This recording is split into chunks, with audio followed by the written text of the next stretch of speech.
Hello friends, ఈరోజు నేను popcorn చేశానండి. స్నాక్స్ ఈవినింగ్ అయితే నేను చూపిస్తాను. చాలా సింపుల్, ఈజీ. ఇట్లా దీంతో ఇట్లా చేయండి. ఇలా చేశాను. పెద్ద కుక్కర్ కాబట్టి దీంతో 3 పావులు ఇక్కడి వరకు 3 పావులు అంతా ఆయిల్ వేసుకున్నాను. ఏ ఆయిల్ అన్నా వేసుకోవచ్చు. నేను గ్రౌండ్ నట్ ఆయిల్ వేసాను. వేసుకొని ఫస్ట్ ఖాళీ కుక్కర్ పెట్టుకొని దాంట్లో ఆయిల్ వేసిన తర్వాత ఇది మాల్లో తెచ్చుకున్నానండి. ఇక్కడ పాప్కార్న్ సీడ్స్ తెచ్చుకున్నాను, ఇట్లా ప్యాకెట్. ఇది 3 సార్లు వేసాను నేను ఇట్లా పాప్కార్న్ సీడ్స్. ఆయిల్ ఏమో 3 పావులు అంత వేసాను దీంట్లో, గ్రౌండ్ నట్ ఆయిల్.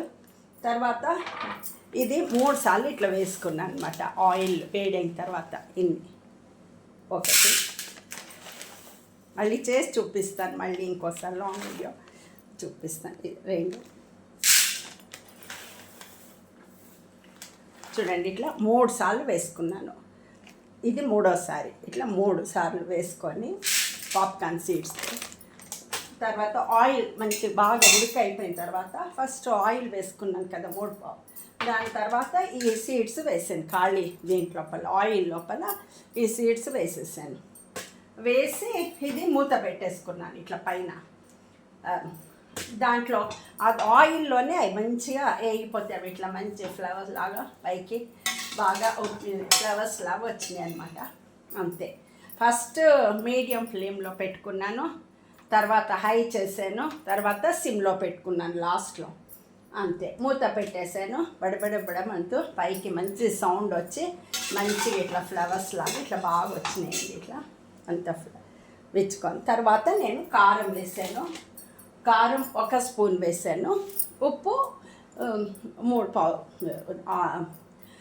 ఒక స్పూన్కి కొంచెం తక్కువ వేసాను ఉప్పు. అది వాళ్ళ టేస్ట్కి బట్టి చూసి వేసుకోవచ్చు. అంతే. అది పాప్కార్న్ రెడీ అయిపోయిందండి. కారం పొడి ఏదన్నా వేసుకోవచ్చు. అంతే. ఉప్పు కారం మాత్రం వేసాను, ఇంకేం వేయదు. కొందరు బటర్ కూడా వేసుకుంటారు. నేనేమో బటర్ వేయాలి ఆయిల్లో. ఇది ఈ కారం పొడి వేసాను 1 స్పూను, అంతే, చిన్న స్పూన్. తర్వాత పసుపు, ఉప్పు వేసుకున్నాను. ఇది ఈ స్పూన్తో వేసుకున్నాను కారం, ఉప్పును. అంతే. ఉప్పు స్పూన్కి కొంచెం తక్కువ. అంతే. అయిపోయింది, రెడీ అయిపోయింది పాప్కార్న్. ఇప్పుడు సర్వ్ చూపిస్తాను. సర్వ్ చేసి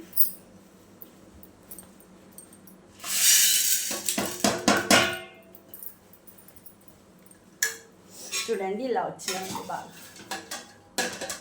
బాగా మిక్స్ చేసాను. తర్వాత ఇట్లా మిక్స్ చేసేసి తర్వాత ఉప్పు కారం వేసేసాను లాస్ట్లో. ఆఫ్ చేసేస్తాం. ఇంతే. స్టవ్ ఆఫ్ చేసిన తర్వాత వేసాను. రెడీ అయిపోయింది. చూడండి పాప్కార్న్ ఎంత క్విక్గా అయిపోయింది. మంచిగా ఇంట్లో చేసుకుంటే చాలా ఎక్కువ అయిపోతాయి. మళ్ళీ చాలా టేస్టీగా కూడా ఉంటాయి. అంటే షాప్లో కూడా బాగుంటాయి. మనం ఎప్పుడు కావాలంటే అప్పుడు రెడీగా ఇట్లా చేసేసుకోవచ్చు. చాలా ఒదిగిస్తాయి అనమాట, చాలా వస్తాయి. ఇంతే. ఇదేనండి. మీరు అందరూ చేసుకుంటారు, అదేం స్పెషల్ కాదు. లైక్ చేయండి, షేర్ చేయండి, కామెంట్స్లో పెట్టండి. ఇంతే. థ్యాంక్ యూ అమ్మ.